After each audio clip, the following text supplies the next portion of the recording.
Mr. President, thank you very much for having welcomed Swiss television and our program Wawancara here in Damascus. You're most welcome, Syria.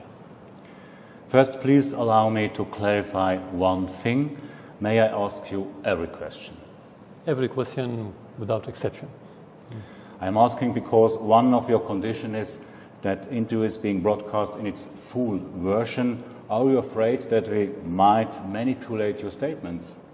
You should answer that question, but I think we should build this relation upon the trust, and I think you are worried about the trust of your audience, so I don't think so. I think you have good reputation in conveying the truth in every subject you try to cover.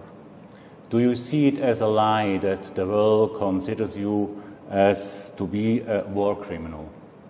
That depends on what the reference in defining that word. Is it the international law, or is it the Western agenda, or the Western political mood, let's say, that's been defined by vested interest politicians in the West?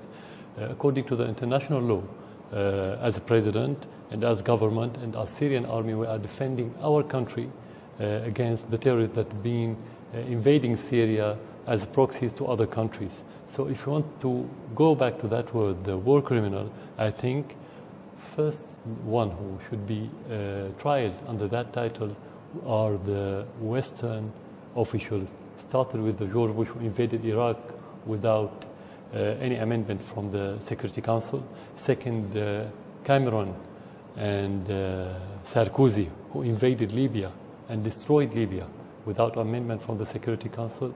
Third, the Western officials who are supporting the terrorists during the last 5 years in Syria, either by providing them with political umbrella or supporting them directly with armaments, or implementing embargo on the Syrian people that's led to the killing of thousands of Syrian civilians.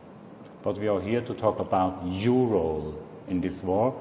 And the US Secretary of State, John Kerry, called you Adolf Hitler and Saddam Hussein in the same breath. Does it bother you? No, because they don't have credibility.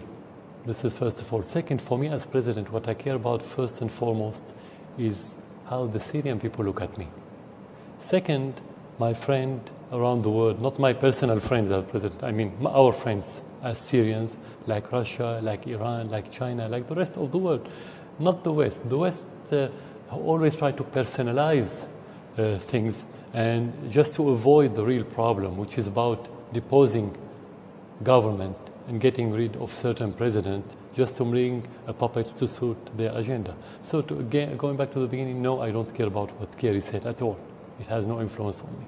You're the president of a country whose citizens are fleeing. Half of your fellow citizens. The people are not only fleeing because of the terrorists of ISIS or the rebels, but also because of you. What do you mean by me? I'm not asking people to leave Syria. I'm not attacking people. I'm defending the people. Actually, the people leaving Syria for two reasons. The first reason is the action of the terrorists, direct action in killing the people. The second one, the action of the terrorists in order to paralyze the life in Syria, attacking schools, destroying infrastructure in every sector. Third, the embargo of the West that pressed many Syrians to find their livelihood outside Syria. These are the main reasons. If you can see that the second factor and the third factor are related, I mean the role of the terrorists and the West in undermining and hurting the livelihoods of the Syrian is one, and let's say is commonality between the terrorists and Europe. When you speak of terrorists, who do you mean by that? Surely ISIS, but also the Free Syrian Army or the Kurds? What I mean is like what you mean as a Swiss citizen. If you have anyone who carry machine guns or armaments and killing people under any titles and committed vandalism, destroying public or private properties, this is terrorist. Anyone who adopts political way in order to make any change he wants, this is not a terrorist. You can call him opposition, but you cannot call somebody who is killing people or holding armaments, you cannot call him opposition in your country in my country as well. But you don't have any free opposition in your country? Of course you have. Of course you have. You have real opposition. You have people who live in Syria, who their grassroots are the Syrian people. They're not opposition who were forged in other countries like France or UK or Saudi Arabia or Turkey. We have them. And you can go and meet them and deal with them with your camera. You can do that yourself.